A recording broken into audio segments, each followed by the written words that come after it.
Jadi bermaksudnya perkara ini telah diberitahu lebih awal oleh pakar. Dah lama dah rayak benda-benda gini. Tapi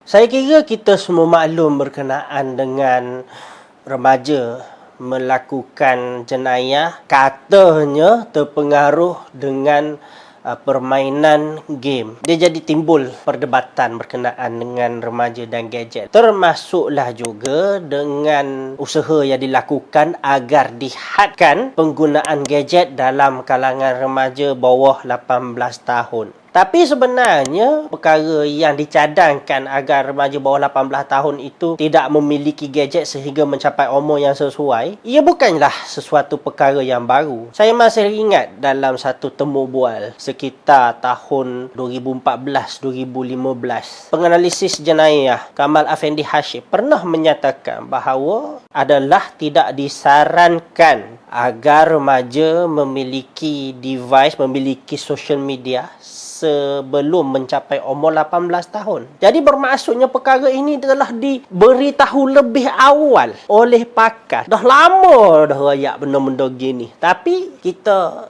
tidak mahu ambil tindakan ke kerana ke, saya tidak pasti salah daripada sudut mana. Saya masih lagi menyokong bahawa remaja, kanak-kanak tidak boleh memiliki gadget. Dan perkara ini merisaukan saya apabila kita tengok macam anak kecil dalam stroller diberinya tab ke, iPad ke. Maksudnya mak ayah sembang sesama dengan kawan-kawan dia bagi tu.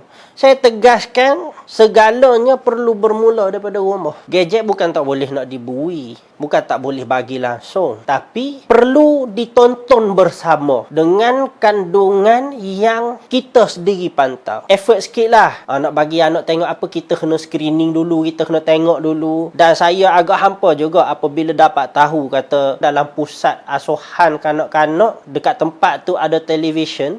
Di waktu cikgunya mungkin pergi kursus ke apa ke, penjaganya memasang kartun-kartun yang tidak mesra dengan budaya ketimuran. Bahkan ada kartun yang intentionally, dengan sengajanya dicipta untuk tontonan dewasa tetapi dibuat cantik, dan dikala mak ayah tidak cakna, akhirnya kandungan-kandungan sensitif telah pun dipertontonkan kepada anak mereka, ataupun termasuklah juga dengan permainan-permainan tertentu yang dilakukan tanpa kawalan dan seliaan. Secara kesimpulan, dah lama dah orang warning, tapi masih lagi tidak terlewat. Nak buat apa-apa, lakukan sekarang.